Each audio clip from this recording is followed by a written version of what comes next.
I absolutely love these park benches. I really, really, really do. And here's something very, very dignified as a memory to somebody, obviously on an anniversary. And I just think that's beyond powerful. And I certainly would like one of these in my memory. It's amazing. It's amazing the things that you actually aspire to. But that I just think that there's such a legacy. And they're throughout Marley. There's actually a couple even around the little Dargle River. And I just think memories of people gone past and what their legacies were and how good they were and all of those efforts that people put in for each other, just colossal. You don't realise what your parents do until you are a parent. Also, God forgive us, you don't realise what a pain in the butt you were until you're a parent as well. So, but you also know that they would have been the same with their parents. So there's nil-bill tolerance and understanding, wisdom, appliance, even humour in it. And it's a huge legacy, and it's a legacy that we can bring elsewhere into construction work. And I'm just doing a job at the moment, and it's just not great.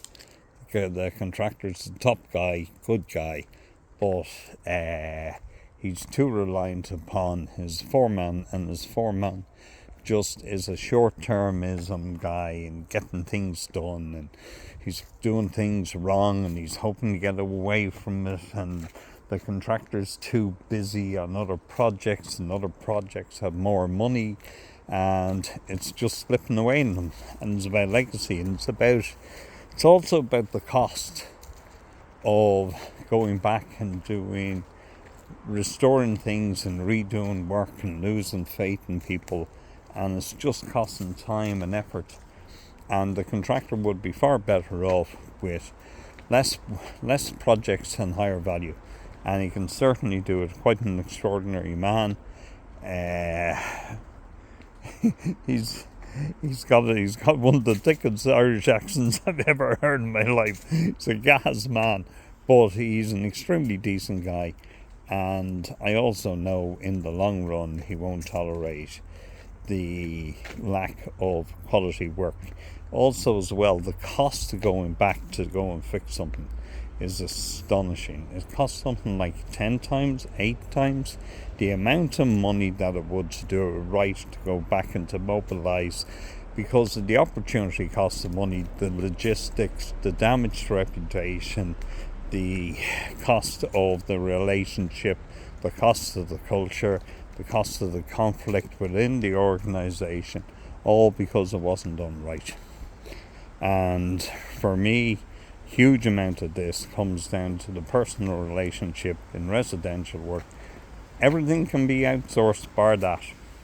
Can't outsource relationships. Cannot do it. And I have to remember that for myself and with my own clients as well. Cannot outsource relationships. You need to be touching base with people, sending them emails, picking up the phone, having chats, letting them know that even if they don't need you, that you're there. That's fundamentally, and keep processing. And sometimes time slips and you don't give one project as much time as the other, but it's fundamentally what we should be doing. But going back and doing work again has a cost. Buddy of mine's management consultant, he was saying 8 to 10 times what the original cost is. Quite staggering, isn't it?